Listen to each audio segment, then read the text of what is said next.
नमस्कार, आप देख रहे हैं दुनिया बज़। कुछ वक्त पहले तक नेपाली पीएम की कुर्सी पर एक रोचक किरदार विराजमान था, जिन्होंने कभी कहा कि श्री राम की जन्मभूमि नेपाल है और कभी योग को नेपाल की उपज बताया। दावों की इतनी घातक बल्लेबाजी करने वाले किरदार का नाम था केपी ओली। इन बयानों पर चर्चा और आलोचना बराबर हुई। ये बात और है कि भारत सरकार ने नेपाली पीएम और उनके बयानों को कभी गंभीरता से नहीं लिया था। हालांकि ऐसे बयानों से भारत नेपाल के रिश्तों में तल्खी ही बढ़ी, लेकिन अब नेपाली पीएम का चेहरा बदला है। कुर्सी संभाली है शेर बहादुर देउबा ने। सबसे पहला सवाल यही है कि क्या इनके आने से दोनों देशों के रिश्तों की खटास कम होगी या नहीं। शेर बहादुर देउबा कुल 5वीं बार नेपाल के प्रधानमंत्री बने हैं। देउबा को राजनीतिक दृष्टिकोण से परिपक्व नेता के रूप में देखा जाता है। ऐसा कोई और नहीं बल्कि नेपाल के तमाम पत्रकारों का कहना है। देउबा का भारतीय कनेक्शन पुराना है। उन्होंने भारत के जवाहरलाल नेहरू विश्वविद्यालय से डॉक्टरेट की डिग्री हासिल की थी। कहा जाता है कि भारतीय संस्कृति और जीवन शैली के प्रति भी उनका गहरा लगाव है। देउबा के शुरुआती जीवन पर नज़र डालते ही साफ हो जाता है कि उनकी रुचि राजनीति में ही थी। 60 के दशक से ही वो राजनीति में सक्रिय हो चुके थे। बहुत जल्द काठमांडू की सुदूर पश्चिमी छात्र समिति के नेता बन गए। ऐसा माना जाता है कि नेपाल की मुख्य धारा राजनीति पर इस छात्र समिति का प्रभाव हमेशा से रहा है। देश के कई दिग्गज नेता इस समिति से ही आए हैं। देउबा के पास राजनीतिक विज्ञान में मास्टर्स की डिग्री भी है। नेपाल के बाकी नेताओं की तुलना में उन्हें शिक्षित और जानकार माना जाता है। पिछले काफ़ी समय से नेपाली कांग्रेस के अध्यक्ष भी हैं।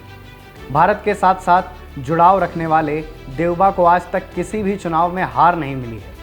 90 के दशक की शुरुआत में देउबा पहली बार प्रतिनिधि सभा के लिए चुने गए थे। इसके बाद उन्होंने हार का सामना कभी नहीं किया। देउबा अब नेपाल के 40वें प्रधानमंत्री बने हैं, लेकिन ये पहला ऐसा मौका नहीं है जब उन्होंने प्रधानमंत्री पद की शपथ ली है। नेपाल की सबसे बड़ी अदालत ने 1995 में पहली बार देउबा को पीएम चुना था। ये दौर भी नेपाली राजनीति के लिए काफ़ी उतार चढ़ाव वाला था। संसद को भंग करने की कोशिश जारी थी। लोकतंत्र मुश्किल में था, लेकिन देउबा ने हालात सामान्य करने में अहम भूमिका निभाई। तब उनका कार्यकाल 2 साल का था। 2001 में देउबा फिर से नेपाल के पीएम बने। ये कार्यकाल महज 1 साल का था। जून 2004 में वो तीसरी बार पीएम बने और फरवरी 2005 तक पद पर रहे। चौथी बार जून 2017 में पीएम चुने गए और फरवरी 2018 तक जिम्मेदारी संभाली। क्योंकि देउबा 5वीं बार पीएम चुने गए हैं, इसलिए शपथ ग्रहण के 30 दिनों के भीतर उन्हें सदन के भीतर विश्वास मत हासिल करना होगा। ओली के चलते नेपाल में पर्याप्त राजनीतिक अस्थिरता थी। इसको देखते हुए देउबा के लिए विश्वास मत हासिल करना बहुत कठिन नहीं होगा। वैसे केपी ओली और शेर बहादुर देउबा की शैली में काफ़ी अंतर है। भारत को लेकर ओली का रवैया हमेशा से चर्चा में रहा। नेपाल और भारत के बीच रिश्तों की पृष्ठभूमि ऐसे तो पुरानी है, लेकिन पहली बार 2015 में विवाद सतह पर आया, जब नेपाल का नया संविधान तैयार हुआ। इसी साल नवंबर में ओली पीएम बने थे। नेपाल ने चीन के साथ व्यापार बढ़ाया और आवश्यक चीज़ों की आपूर्ति के लिए चीन पर निर्भरता बढ़ाई। इसका एक और मतलब निकला, नेपाल भारत पर निर्भरता खत्म करने की पहल कर रहा है। चीन के साथ किए गए तमाम समझौतों ने ये बात और पुख्ता कर दी। इस माहौल की आग में घी डालने का काम किया ओली के 2 बयानों ने। पहला, असली अयोध्या भारत में नहीं है, और दूसरा, योग की उत्पत्ति भारत में नहीं हुई है। हालांकि इस पर वह अपनी ही पार्टी के नेताओं की आलोचना से घिर गए थे। दूसरी तरफ देउबा विदेशी मामलों को लेकर बेहद संवेदनशील हैं।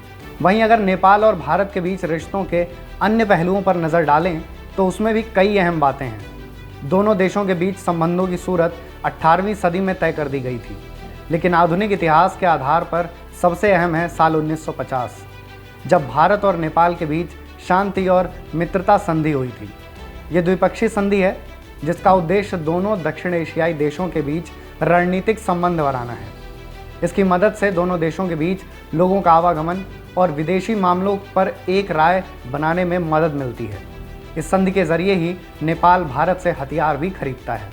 नेपाल भले एक लैंडलॉक देश है, लेकिन इस संधि ने उसको कई विशेषाधिकार हासिल करने में मदद की।